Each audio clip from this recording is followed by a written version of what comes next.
Let's say we were to take a little excursion to the moon. And so here we are sitting on the surface of the moon. That's the surface of the moon right there. And with us to our excursion to the moon, we brought two things. We brought ourselves a concrete brick. So that's my brick right over there. That's my concrete brick, although it's orange. We'll say it's an orange concrete brick. And I also brought a bird feather with us. So this is the bird feather. So this is the bird feather.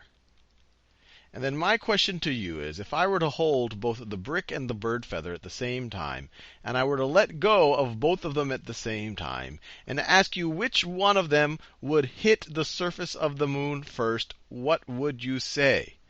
Well, if you based it on your experience on Earth, if you were to take a brick and a feather, a brick would just go straight down. A brick would just immediately fall to the earth, and it would do it quite quickly. It would accelerate quite quickly, while a feather would kind of float around. If you had a feather on Earth, it would just kind of float around. It would go that way, and it would go that way, and it would slowly make its way down to the ground. So on Earth, at least in the presence of air, it looks like the brick will hit the ground first. But what would happen at the moon?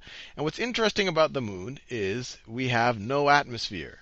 We have no air to kind of provide resistance for either the brick or the feather. So what do you think is going to happen?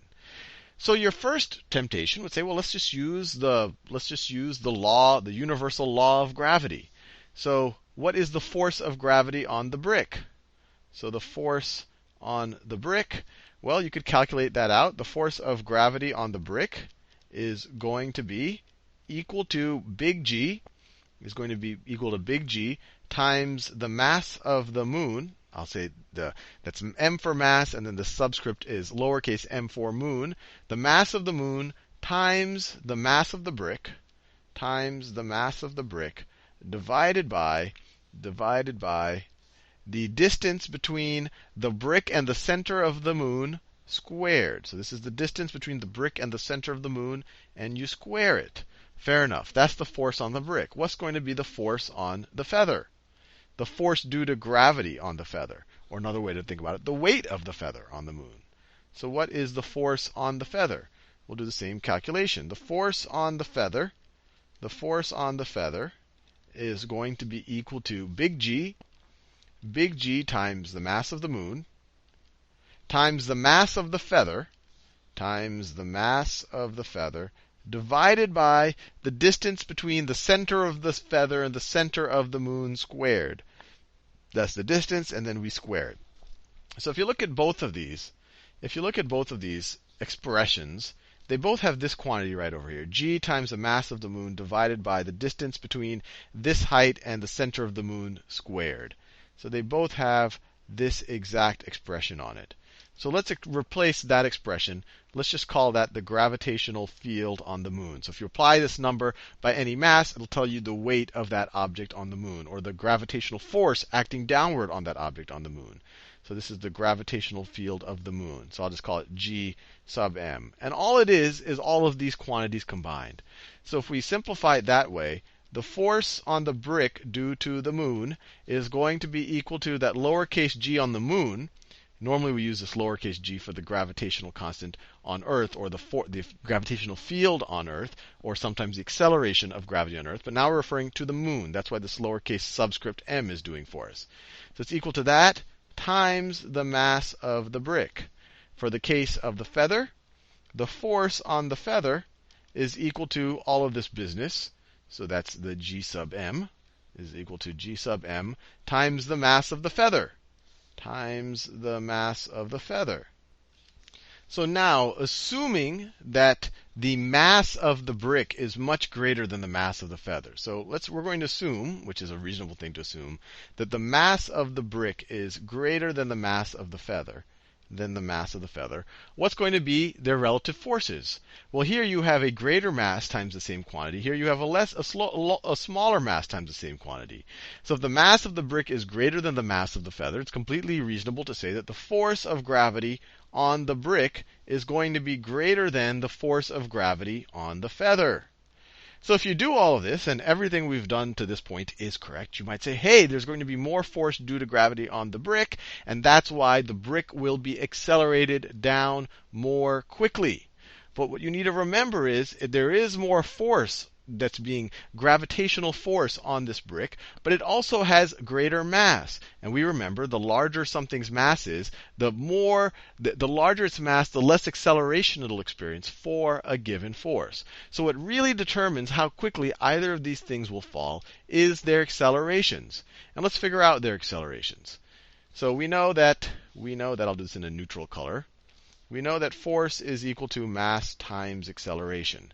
So if we want to figure out the acceleration of the brick, or we could write it the other way. The acceleration, if we divide both sides by mass, we get acceleration is equal to force divided by mass. Acceleration is equal to force divided by mass. And acceleration is a vector quantity, and force is also a vector quantity.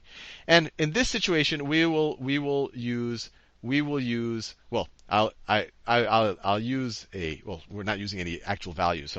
But if I were using actual values, I would use negative numbers for downwards and positive values for upwards. But we're not using any signs here. But you could assume that the direction is implicitly being given. So what's the acceleration of the brick? The acceleration of the brick, it's a lowercase b I was writing. The acceleration of the brick is going to be equal to the force applied to the brick. The force applied to the brick, which is the force applied to the brick divided by the mass of the brick. But the force applied to the brick, we already know, is this business right over here. It is little g on the moon, the gravitational field on the moon, times the mass of the brick. And we're dividing that by the mass of the brick.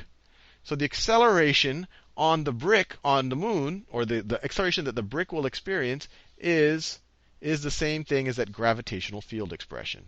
It is g sub m. This is how quickly it would accelerate on the moon. Now let's do the same thing for the feather. I think you see where this is going. The acceleration of the feather is going to be the force on the feather. The force on the feather divided by the mass of the feather. The force on the feather is g sub m, g with the subscript m, times the mass of the feather, and then we're going to divide that by the mass of the feather. And so, once again, its acceleration is going to be the same quantity. So they are both going to accelerate at the same rate downwards, which tells us that they'll both hit the ground at the same rate. They'll both accelerate from the same point at the same time, and they'll both have the same velocity when they hit the ground, and they'll both hit it at the exact same time, despite one having a larger mass. So the reality is the larger mass does create a larger gravitational, because it has a larger mass, it has a larger gravitational attraction to the moon, but because of its mass, that attraction gives it the same acceleration as something with a smaller mass. So any mass at the same level on the surface of the moon would experience the same acceleration. So now the natural question is, wait, Sal, if that's true on the moon, it should also be true on Earth. And it would be true on Earth. If you did this exact same experiment and you evacuated all the air from the room so that you didn't have air resistance, and you took a brick and a feather and let them go at the same time, they will both hit the ground at the exact same time, which is a little unintuitive to imagine a feather just plummeting the same way a brick would. But it would if you evacuated all the air. And so the answer, the reason why we see this over here, and I think you get the sense because I already talked about evacuating the air, is that the difference between the brick and the feather is all due to air resistance. If you took the same brick, or if you took something that had the same mass as the brick, and you were to flatten it out, so it has more air resistance. So if you were to flatten it out, but let's say it has the same mass. Let's say this thing and this thing have the same mass. This thing would fall slower than that because it'll have more air resistance. It has more air to kind of collide into to provide resistance as it falls.